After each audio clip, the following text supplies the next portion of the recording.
And joining us on Weekend Perspectives today are Rebecca Romero and Anson Jordan. They are with Big Brothers Big Sisters of El Paso. Rebecca is the development director for the organization, and Anson is a Biggie and also a board member. We're going to talk about what those terms are, what they mean, but first of all, thank you both for being with us. Thank you for having us today. Yeah, thank you. It's a pleasure to be here. Rebecca, I understand that Big Brothers Big Sisters is 100 years old nationwide, and here in El Paso, it's 1999 or something? Yes, we were started in El Paso in 1999, and as you mentioned, nationwide we are well over 100 years. It started back in 1904, so I think it's safe to say that we are very much the one-to-one mentoring authority. We've had lots of experience, and we definitely know what we're doing. Tell me a little bit about the background of Big Brothers Big Sisters. So Big Brothers Big Sisters overall started initially with a gentleman who was a judge in a juvenile justice court system. And he kept seeing the same young men come through for the same behavioral problems.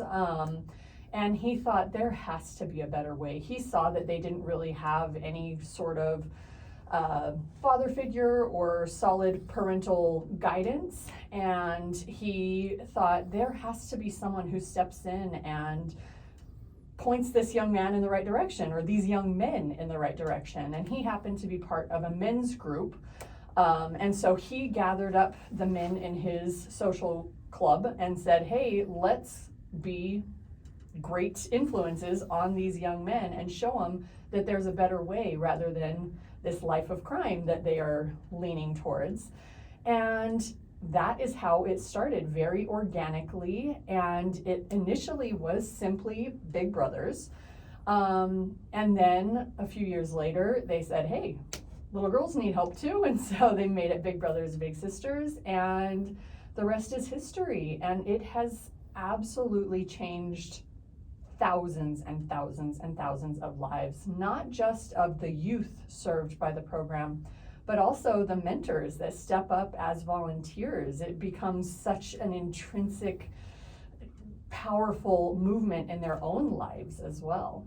Now, we'll get back to you and talk to you a little bit some more about the program, but you mentioned that, the judge had this meeting with the men, and he wanted to get men involved in little boys' lives, well, teenagers. And one of those people, not from way back when. Not from back then, no, sir. Anson Jordan is former military. He's also a Biggie and a board member. And Anson, first of all, let's talk a little bit about your background in growing up in Louisiana. Yes, sir. So coming from Baton Rouge, Louisiana, grew up just south of there, saw some positive. I was fortunate enough to have some positive role models in my life, my father, my uncles, my older brother. So I know the impact that they had on me growing up. So I just wanted to also give those who didn't have that opportunity, just to be that to those people around here. That's one of the reasons why I was drawn to the program. Now, when you started as a Biggie, were you still in the military? Yes, sir. So did you see some examples in the military of some of these young men who needed direction? Because, sometimes you have 18, 19-year-olds in the military and they still are 18 or 19. Yes, sir. So I was a senior leader in the military, and I had a lot of soldiers who I took under my wings, who I mentored in the military, tried to show them the ways of the world, especially a lot of these young men, first time being out on their own, trying to figure out life, trying to figure out themselves. So I took a lot of those under my wings. I still have some of those who I still mentor 10, 15 years later. And it was a good impact in the military, but I also knew that there was others out there who needed the help, some of the ones younger, to try to catch them before they even got to that 18, 19-year-old age, and make some of the mistakes that these young men made as teenagers before they came in the military, or just try to shape their worldview and their perspective even earlier in life. Now, I understand that when you first approached Big Brothers Big Sisters, you went to a breakfast, you found out a little bit more about them, you wanted to be a part of it, but then the pandemic hit. Yes, sir. So I went to the breakfast. One of my coworkers invited me, and it was the week before COVID hit. And just the stories there, just the impact there, it just touched me and just made me realize that I had so much to give, also at that point knowing I was going to retire within the next couple of years from that date, and I'm going to have more time to give. So I said I got to do something, and I started out that Monday, like I'm going to get my fingerprints done, and that Tuesday, everything shut down. And it kind of discouraged me for a while. But then as the pandemic was going on, especially at the onset, seeing all these young men, the problems that they had, and hear about the suicide and the depression, made me realize that there was still work that needed to be done, and it re-energized me to get my package started and get started and go out there and be a big brother.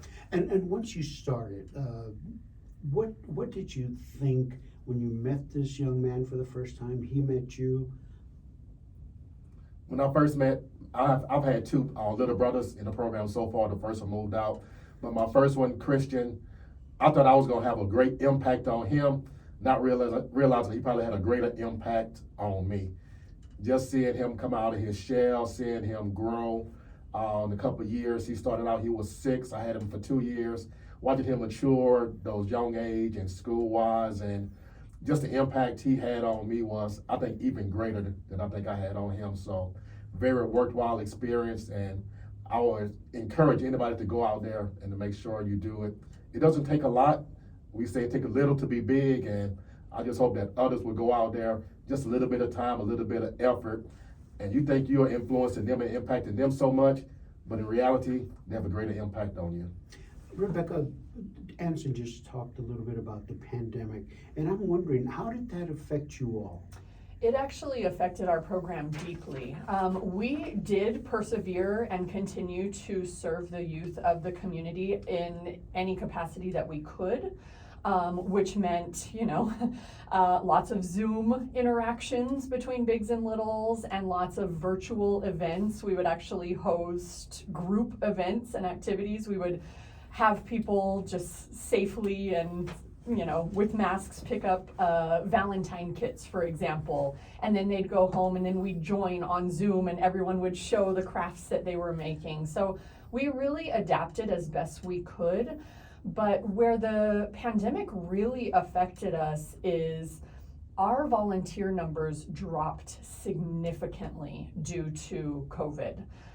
For understandable reasons. Everyone retreated into their COVID bubbles and was social distancing, but we got so few new volunteer enrollments during COVID and even in the years since. In fact, our numbers have not yet rebounded in volunteer numbers since COVID happened. It just, how much COVID affected everyone in so many ways, both, physically if they had the disease, or mentally, emotionally, because of all the isolation and because of the social distancing. And it just kind of changed the overall personality of society. And for some reason, we have not been able to regain those volunteer mentor numbers since the pandemic. And I gotta tell you, they are more needed than ever because of everything we went to with the pandemic. Because of that, we have seen such an increase in, as Anson was saying, anxiety and depression and feelings of isolation and all sorts of stuff that these kids dealt with that was unprecedented, kids and adults. And, it's something that hasn't happened in any of our lifetimes. And these kids were dealing with it in these very young developmental ages, and it deeply impacted a lot of them. So we need these volunteers to step up even more so now to help bring them back out of their shells and back to the world and show them that there's so many opportunities and so many incredible things for them to experience in this world. I'm sure that some of our listeners out there aren't aware of what you Yes. just said, Mhm. that you need volunteers so Yes. badly. So Mhm. if someone is listening out there, what do they need to do to become a big brother, big sister? So being a big is a very simple process. We do, of course, screen and background check because working with children, you've got to have safety as your top priority. But apart from that, there is an interview process where we get to know what you like to do, what you're passionate about, what your strengths are, what your weaknesses are. Because when we make a match of a mentor to a child, we look at similar interests, we look at personality type. We want you to have a foundation to build a friendship on. So if you're really into movies or sports or video games or outdoorsy stuff or baking cookies or hiking or whatever it is, we will find a child that shares at least some of those interests so that you guys can already have something to talk about right off the bat. I'm wondering if there's a family out there and they have perhaps two brothers or a brother and a sister, and they want to be involved somehow. So we've talked about the volunteers. How do the children get involved in Big Brothers? Are they referred to you by social workers, by judges? How does this work? So the children range in age from 6 to 17 years old, and we do actually have a new program that's launching for 18 to 24-year-olds, but our traditional is 6 to 17 years old, and they are, they come to us, maybe a teacher recommends our program to them, or a counselor at their school. We have gotten referrals from just parents and word of mouth from other enrollees in our program. Somehow the kids find us. We have to recruit like crazy to spread the word for the need for mentors, but children, they just find us. And the parents, I think it's so amazing what a leap of faith it is for the parents to enroll their children in this program, to be matched with really a stranger, and they have so much just trust and faith in our program, and I think that speaks volumes for the kind of reputation of Big Brothers Big Sisters and what these volunteers do in the lives of these young people, and they know what an impact it can make in their children's lives. And the concept is truly simple. It's just plain old friendship.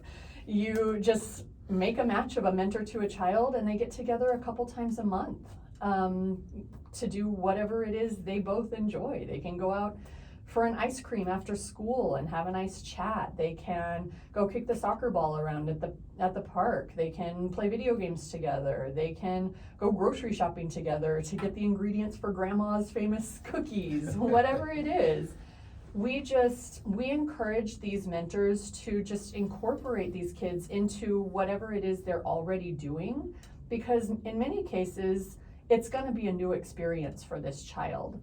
And it's not about grand, expensive gestures. It's about quality time and quality conversations. Anson, Rebecca just mentioned something about that, money. Is it going to be expensive? Because some people out there might be saying, well, you know what, I already have 3 kids of my own, or I'm divorced, or I'm single, I have a bunch of things to do, and I don't have the money to go out and buy a steak dinner. It's not a steak dinner. Correct. Just like you said with Christian and your other child, what is it that draws you to them? What was the expression when you first met your first child, Christian?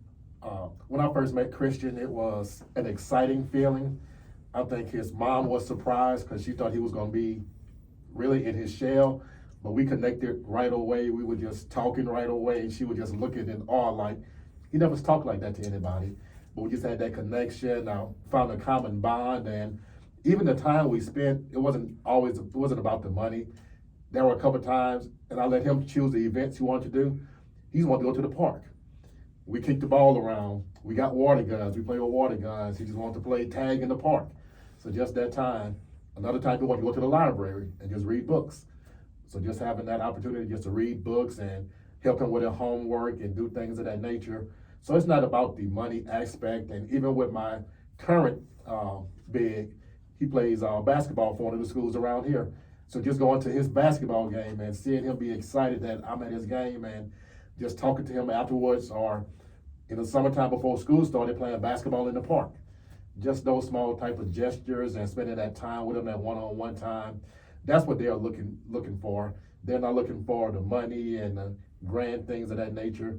They just want a lot of time, that one-on-one time and attention, and to know that somebody really care about them. So I would imagine that it's not just about going out and having fun. Yes. You are able to give him input about life, Yes. about what you've experienced. Yes. Perhaps he might want to know about your Army service and what was it like. Yes. So it's all about those type of things, and a lot of times they don't have that role model or that mentor or that trusted person to where they could just talk to you and feel like, you know, it's a safe space to talk.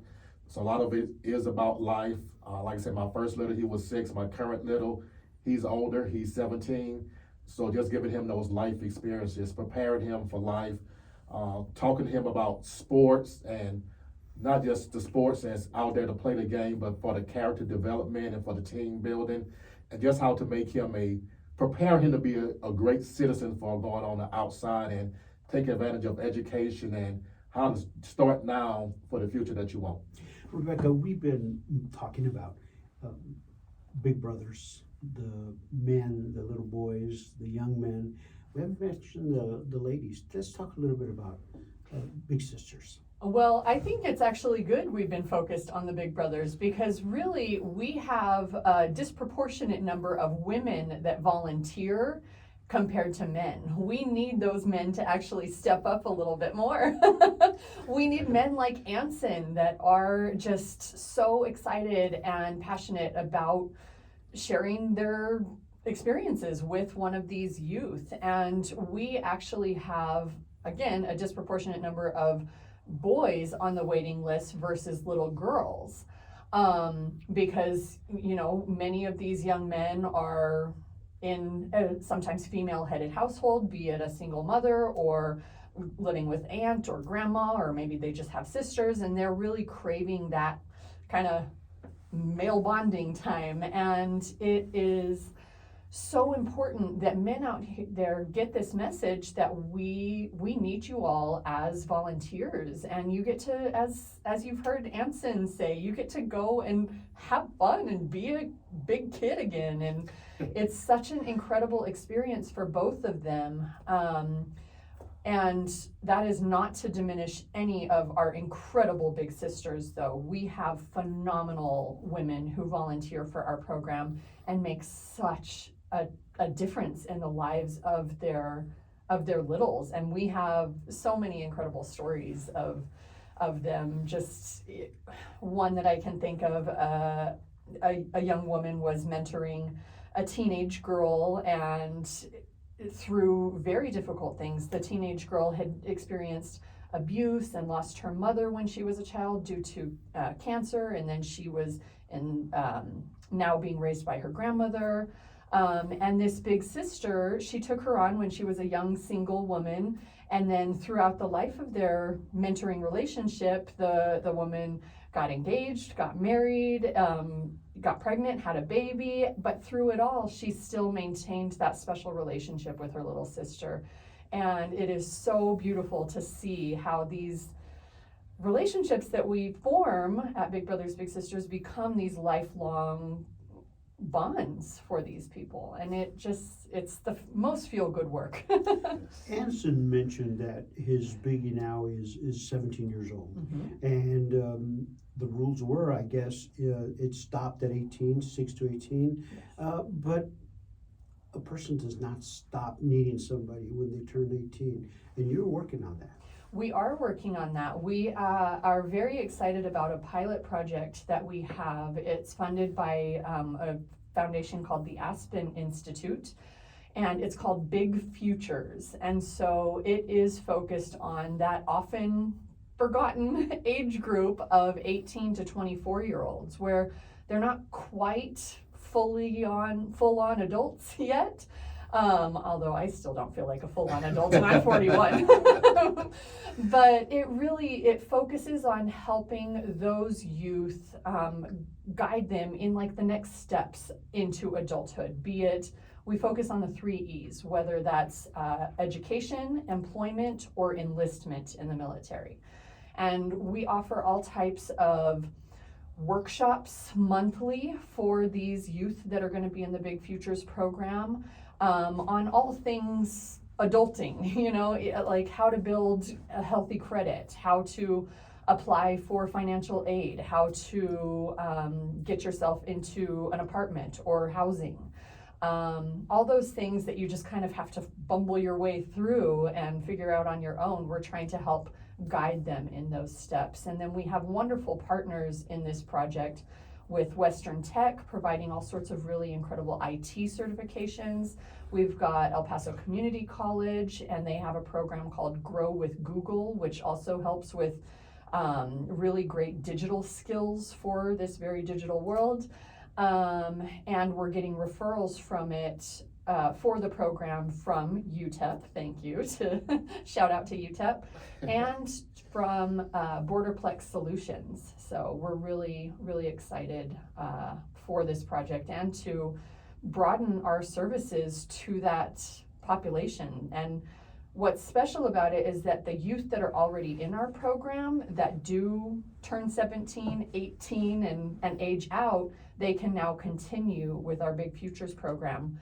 But also a young adult who's never been a part of our program can just jump in to the Big Futures program at age 18 or all the way up to 24. I'm glad you mentioned that, because I was going to ask about that, because we have a lot of students here at UTEP who are not from here, and they're first time away from home, and they don't have many friends, they need help, and so something like this will really help. Right. Has it already kicked off, or is it in the process? It has kicked off. We are in the very beginning stages, and so we are really, really excited about it. This will focus more on group mentoring, so it will be one mentor to 5 young adults, and they will have kind of group mentoring sessions where they can all chat and bounce ideas off each other and talk about their concerns and talk about their goals and talk about their accomplishments with like-minded peers around the same age. And so I think it's going to be a really great resource. You mentioned, as did Anson, about when the pandemic hit, there were a lot of anxieties, questions. People did not know what was going to happen. And because of that, we're seeing a lot more people coming forward to talk about mental illness. Yes. You deal with that? We do. We are very proud to be one of the only organizations in El Paso certified in mental health first aid. Ourselves and Emergence Healthcare are the only 2 organizations that provide this resource. And what it is, it's a training essentially. And I always compare it to kind of like CPR training, where you can train a lay person what to do in case of a medical emergency and how to help until the professionals arrive. So that is what mental health first aid does. It trains people to be keenly aware and sensitive to people who might be facing an impending mental health crisis. And it trains them to know how to handle and take care of that person until more permanent professional interventions can be brought in. And it really is just an incredible program that I think arms people to be not only more prepared to deal with it, but also just more empathetic and more understanding of people facing these mental health crises that are so much more prevalent in today's world, especially post-pandemic. And it's not something that people just say snap out of it. Exactly. Exactly. So yeah, we are very honored to provide that service, and we not only offer these classes, it's a class that is geared towards adults, and then we have a class that's geared towards teens so they can be aware of it for their peers.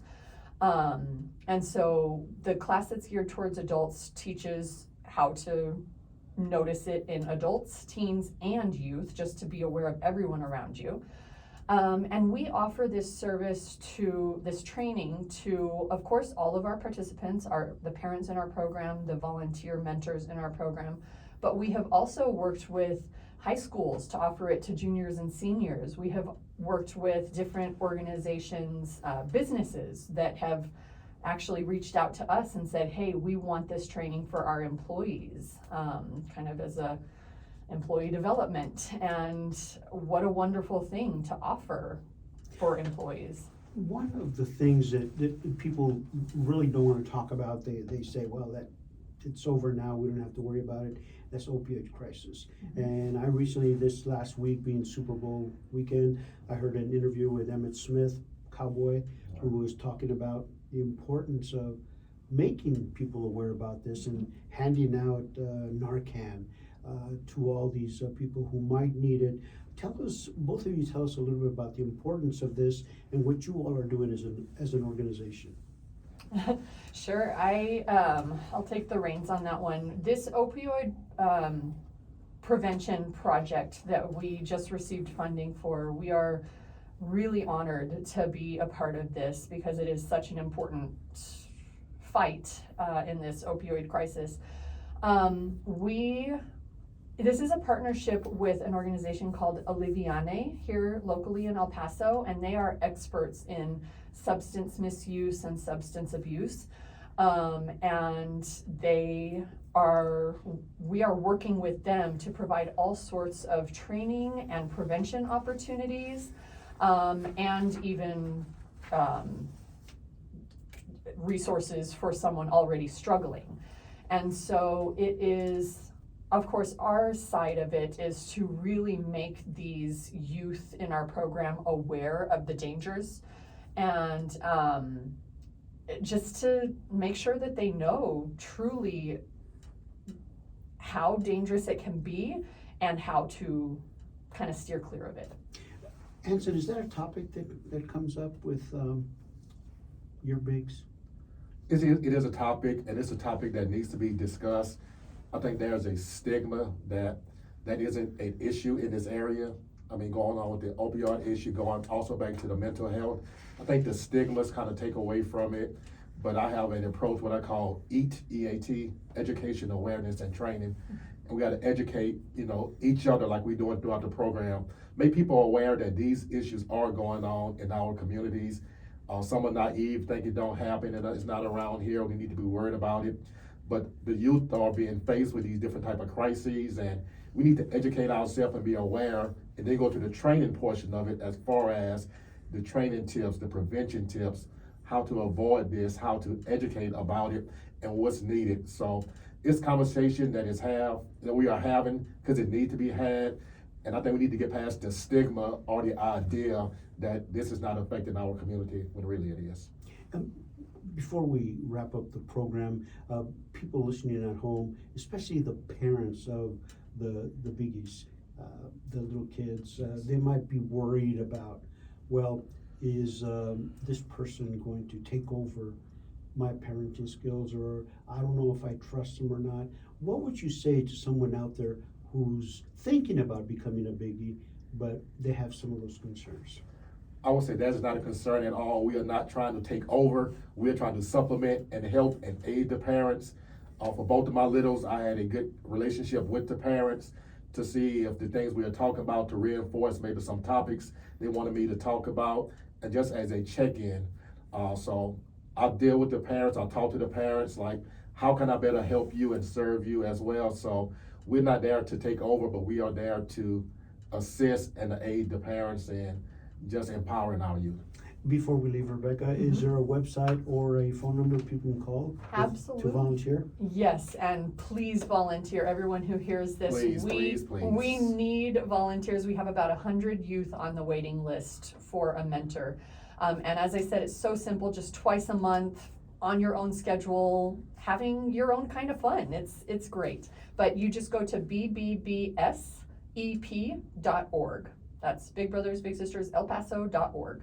And of course, we are very active on social media. You can find us on Instagram, Facebook, TikTok, LinkedIn. So find and follow us. We're up to a lot of really exciting things. Well, thank you both very much for taking the time to be with us here today.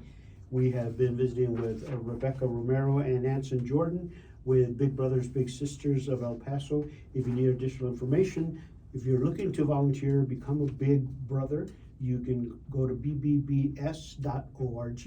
Thank you both for being with us. Thank you so much. Thank you. It was our pleasure. Weekend Perspectives is taped and